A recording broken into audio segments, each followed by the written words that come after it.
बहन दोस्तों, आज मैं आपको एक ऐसा वीडियो दिखाता हूं जिसमें नेताओं की काली करतूत, नेताओं की मक्कारी और किसके खिलाफ है?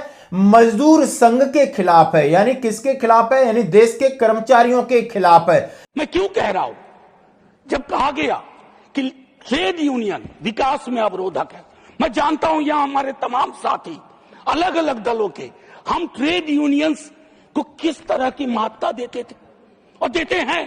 फैक्ट्रीज एक्ट नहीं होता, एम्प्लॉयज स्टेट इंश्योरेंस एक्ट नहीं होता, मैटरनिटी बेनिफिट एक्ट नहीं होता और तमाम चीजें नहीं होती। और सर, उल्टे पांव की यात्रा का एक आलम है। यानी ये चाहते हैं कि सारी सुख सुविधाएं हमारे को मिले, हमारे बच्चों को, नाती पोतों को मिले, हम राज्य करें और हमारे नीचे जो काम कर रहे हैं वो कुछ मांगे नहीं, मुंह बंद करके काम करें। और ये वीडियो आपको पूरा देखना होगा, क्योंकि कल सदन में जिस तरीके से हंगामा हुआ है, उन्होंने कहा है कि जितने कर्मचारी संगठन हैं वो इस देश की बाधा में रुकावट हैं, नेता विकास कर रहे हैं, यानी जो कर्मचारी हैं वो बाधा हैं। अब कौन कौन से उन्होंने जिनकी बातें की है, जरा मैं उनके बारे में बात करूंगा और कल सदन में हुआ इसके बारे में बात करूंगा। ये वो कर्मचारी हैं, इनका आप 18 महीने का डीए एरियर खा गए, इन आपकी एडिशनल पेंशन आप इनको देना चाहते हो।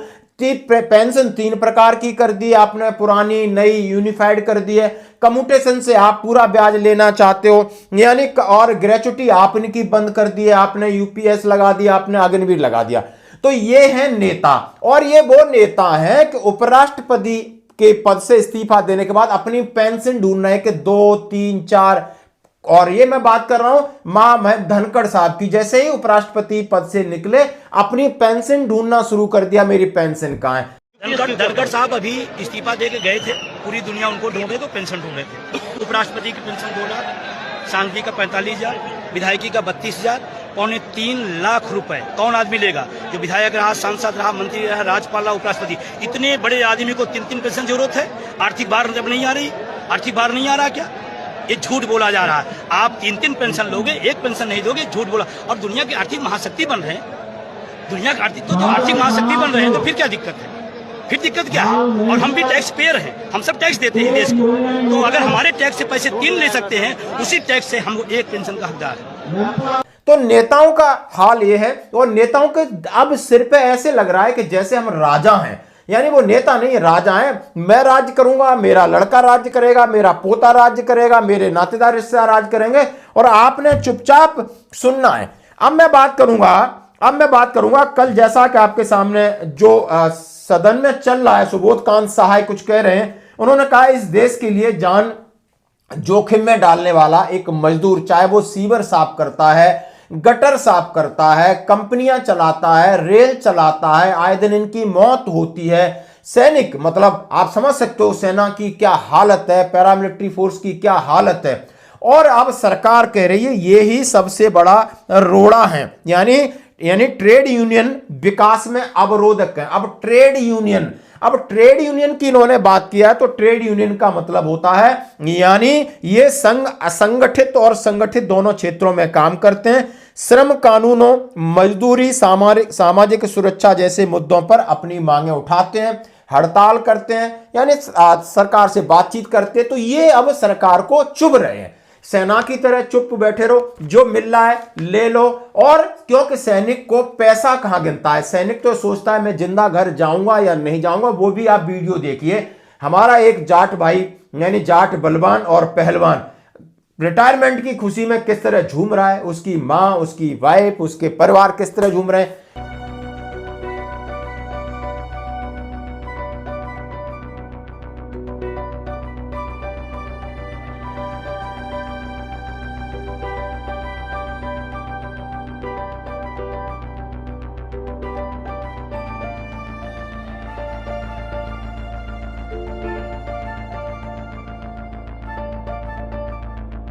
हमें तो जिंदा आ गए उतना ही बहुत है।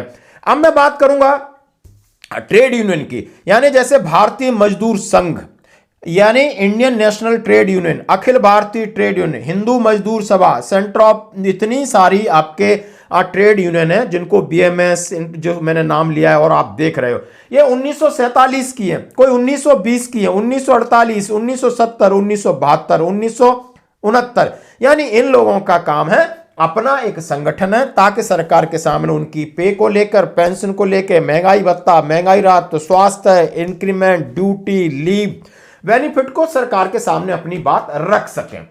अब मैं बात करूंगा, अब सरकार के सामने बात रख दिया और हड़ताल की धमकी देती तो सरकार बोलते हैं कि आप लोग देश में यानी देश के विकास में सहयोग नहीं कर रहे हैं। और देश के विकास में सहयोग कौन कर रहा है? नेता कर रहा है। नेता है इंजन, नेता है राजा। क्योंकि अब सरकार में, अब एमपी में देख लिए, यानी मेंबर ऑफ पार्लियामेंट, चाहे वो राज्यसभा के हैं चाहे लोकसभा के, और उन्हें सारी चीजें पे चाहिए, पूरी पुरानी पेंशन, नई नहीं चाहिए, यूपीएस नहीं चाहिए, पुरानी पेंशन चाहिए, पुरानी पे चाहिए, भत्ते चाहिए, सब्सिडी चाहिए, हर जगह कमीशन चाहिए, लूटपाट चाहिए, टोल पर भी सलूट चाहिए, माला चाहिए, मंच चाहिए, चमचागिरी चाहिए। और इसका जीता जाता उदाहरण आपने देख लिया। तो अब इनका एक छत्र राज्य, एक नमूना इस पार्टी से उसमें चला जाता है, लेकिन कसमें खाते हैं, लेकिन ये मिलजुल के मजे ले रहे हैं। अब इनके लिए आंख की करकरी वो लोग हैं, इनका जो 18 महीने का एरियर खा गए, 5% एडिशनल पेंशन की रिकमेंडेशन पिछले 10 साल से ठंडे बस्ते में डाल के रखी है।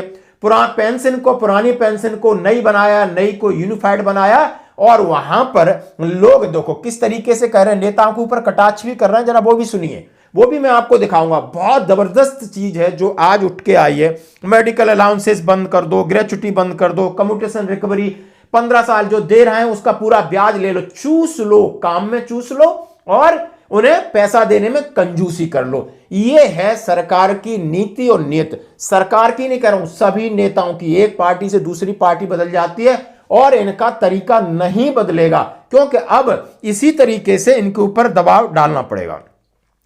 अब इसमें होता क्या, अब ये नेता है, यानी अब ये दूसरे, अब ये तो बोलते हैं, ये हड़ताल की भी धमकी देते हैं। जैसा कि आप देख सकते हो, डॉक्टर मंजीत पटेल भी कह रहे हैं, बड़े दुर्भाग्य की बात है, हम अपने हक की बात करें, हमारा शोषण करते रहो, अच्छी बात है, हक की बात करें तो हम इन्हें चुभने लगते हैं। सही बात है। अब चुभता कौन नहीं है? चुभती नहीं है फौज, चुभती नहीं है पैरामिलिट्री फोर्सेस। आराम से जाएं, रक्षा मंत्री जी जाएं, गृह मंत्री जाएं, भारत माता की जय, भारत माता की जय, भारत माता की जय, वंदे मातरम, सब ठीक है, हाँ ठीक है, जोश बढ़िया, हाँ सर ठीक है, इतना ही हम बोलते हैं। फिर हमारे साथ बड़ा खाना है। जैसे कल हमारे गृह मंत्री जी अमित शाह जी बॉर्डर पर गए, वहां पर बीएसएफ से मिले, बीएसएफ के लिए करोड़ों की घोषणाएं उन्होंने किया है। मैं जब भी बीएसएफ की चौकी पर जाता हूं, बॉर्डर पर जाता हूं,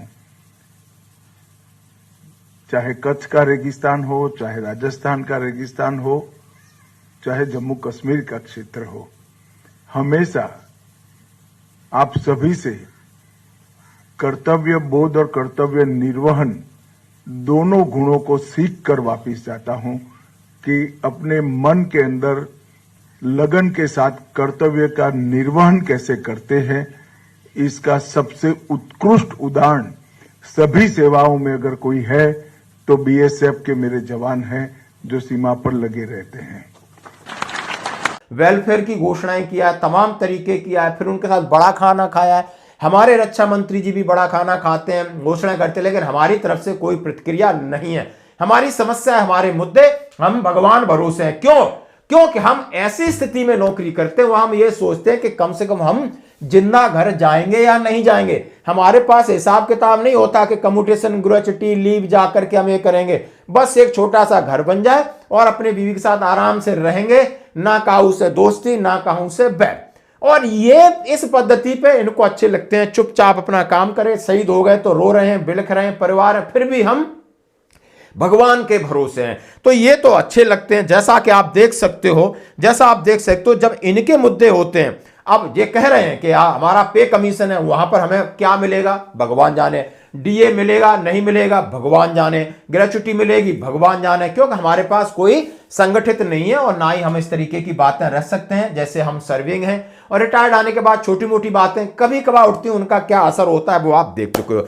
अब मैं बात कहूंगा कि एक फौजी है, रिटायरमेंट होके आता है, आप देख सकते हो, जाट है कंधे पे और पहलवान भी है, बलवान भी है, कितनी खुशी होती है, क्योंकि वो पैसे नहीं गिन रहा है। और कसम से कह रहा हूं, उसको बेचारे को ये नहीं पता होगा मेरी पेंशन कितनी है, मेरी पेंशन कितनी है, डीए कितना है, ग्रेच्युटी क्या है, कम्यूटेशन क्या है, क्या एजीआई क्या है, लीव इन केस क्या है, उसको बेचारे को कुछ नहीं पता। वो बोलता भाई मैं सेना से वापस आ गया हूं, मुझे मेरा परिवार मिल गया, हम आराम से नमक रोटी खाएंगे, लेकिन थोड़ा इनके साथ तो रहेंगे।